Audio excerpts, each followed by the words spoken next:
Hi and welcome to Lisa's Stamp Studio. My name is Lisa Curcio. My fun fold card today is backwards. You might be thinking backwards, but it's really interesting because it has two panels. Here's a quick look at it, and I'll give you more details when we get over to the stamp table. If this is your first time visiting my YouTube channel, I would love to have you subscribe. Make sure you click that subscribe button down below and next to it that small bell icon so that you'll receive notifications when I'm live here on YouTube, as well as when I upload a new video. Let's head over to the stamp table and let's get started on today's fun fold card. Here's a close-up look of this backwards fun fold. So this front panel opens up and it reveals the inside of the card. So typically I would place my ribbon on the left, but because the crease is on the right, it creates a really beautiful and fun focal point. And I'm excited to share with you the details of this beautiful Christmas Time is Here suite. I have a piece of Whisper White cardstock. This measures 5.5 by 8.5. I did score it right before you joined me. You're going to find all the cutting dimensions for today's project down in the link of the video description below if you are here visiting from YouTube. Now, typically the fold would be here on the left and our card would open like this, but today we're going to work backwards. I've cut a piece of designer series paper that will fit directly over the whole top of this card. I'll be using my silicone craft sheet and I'm going to flip this over. Isn't this paper beautiful? It's all part of an amazing suite of products called Christmas Time is Here and available while supplies last. Here's the stamp set, 2-piece. So you've got regular cling mount stamps as well as photopolymer stamps. The great thing about this is these are photographic quality stamps, so it's going to look very realistic. These images fit inside of here, but for those of you that love to color like me, this is a great outline stamp set for you to do just that.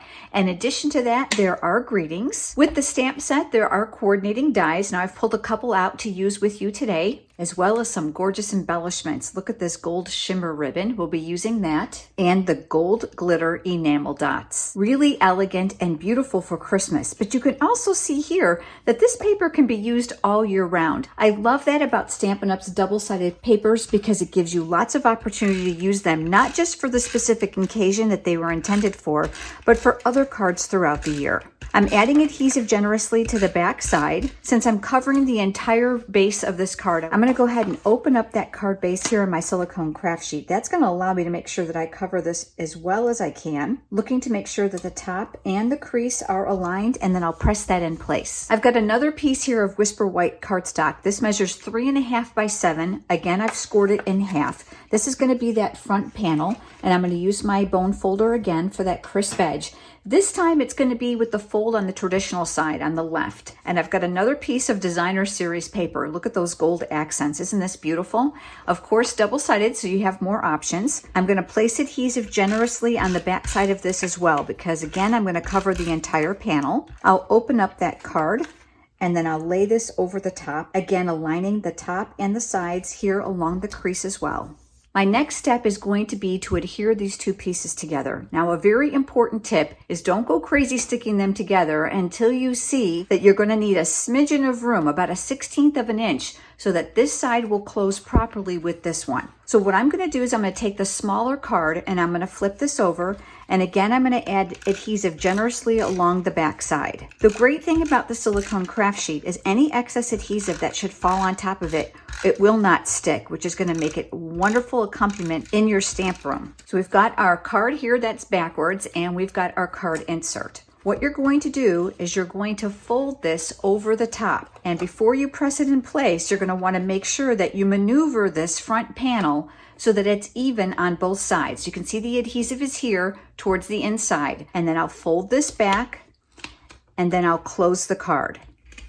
By doing it this way, you're ensured that you're going to have plenty of room for this panel to close and this one as well. This gorgeous designer series paper includes these beautiful impressions, and there is a great tip about this paper with the coordinating dies that I shared with you. This large die actually cuts out this image, making it super easy and versatile. It makes for quick, beautiful cards. I'm going to pass that through the die cutting machine. Now that we have that impression, I'm going to go ahead and add that to the front front panel of the small card. I'm reaching for my full-size dimensionals, and we'll place those here on the back side. You want to make sure that you don't put them too far to the edge, and then I'll use my Take Your Pick tool with the paper piercing tool attachment to remove those paper backings. This now will get positioned here on front of the small card. You want to make sure that the image is going to fit inside the envelope, so make sure it doesn't extend past here, and then we'll tack that in place. I decided to place a greeting here to be an introduction to the inside of the card. Part of the dies is this beautiful frame, and I've die cut one using Whisper White cardstock. I'll be using the Mossy Meadow ink to stamp this greeting. All the colors with Stampin' Up! Coordinate, so the ink matches the paper, that matches our markers, our alcohol blends, as well as all the accessories, which makes color coordination a breeze. I'm going to ink up the Merry Christmas in the Mossy Meadow ink, and that's going to get stamped here. Among the pieces in the stamp set, there is a pine cone here that I thought would be wonderful here next to the Merry Christmas. So again, I'm using one of the coordinated color inks, and I've got my pine cone image here, so I'll go ahead and ink that up, and I chose to stamp that here next to the word Merry. I'm going to flip this over as well, and I'll add dimensionals to the back side of my greeting. I'm also careful to make sure that I provide ample balancing for the dimensionals. I know that my Christmas card is going to get mailed, and I know that the rollers and the postage machine at the post office can do a real number on our cards. I'm just going to center that here in this area to make sure that this is going to cover it. The next step is going to be the ribbon. I've cut about 22 inches of that gold shimmer ribbon. I'm going to go up inside the card here. I want to make sure that it's nice and straight so it looks good on the inside as well. So I like to open and check. I'll come up here near the top of my card, and then we'll create that bow.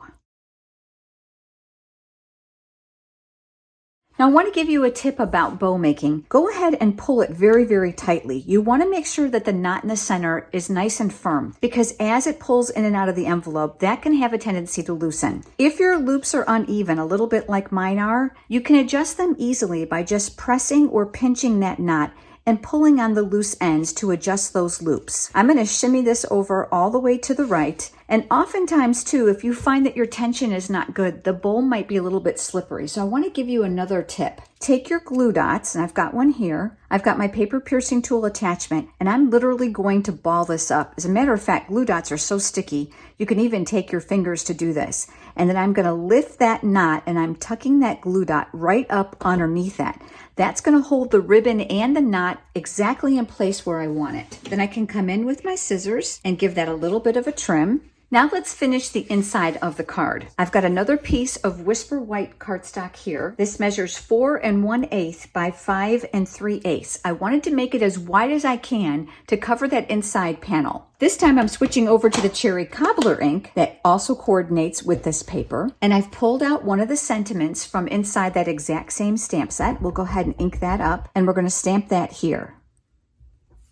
I love color coordination, so I'm going to come back to that Mossy Meadow ink that we used for the Merry Christmas. And this image here that's intended to fill in part of the rose, there's a beautiful pine bough right here. So I'm going to ink up just that image here on my ink pad. The great thing about photopolymer is you can see exactly where you're going, and I'm going to stamp that right here near the side.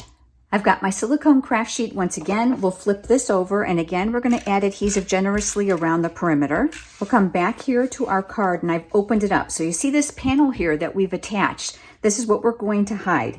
And because there's only a 1/8 inch margin all the way around, you'll want to look to make sure it's centered from top to bottom, side to side, the very best that you can. And then we're going to press that in place. Now, this is where I've opted to add those gorgeous glittered enamel dots. I'm going to use my Take Your Pick tool again, and I'm going to pick up one of the smaller ones here.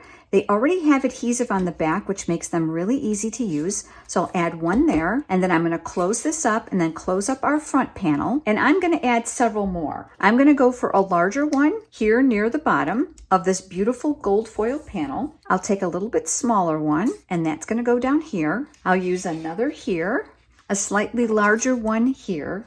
And then I opted to use a small, tiny one. I'm going to place this one up here. You know, no two cards are exactly alike, but there we go. We've got our beautiful fun fold that's backwards. Isn't this gorgeous? So here's the one we created together today. the one I created before you joined me. If you have enjoyed today's video, please give it a thumbs up here on YouTube. If you don't already have a Stampin' Up! Demonstrator, I would love to send you complimentary copies of the current catalogs, the holiday and the annual. Head over to lisasstampstudio.com and click on Contact Me. Thank you so much for joining me. I look forward to seeing you next time. Have a great day.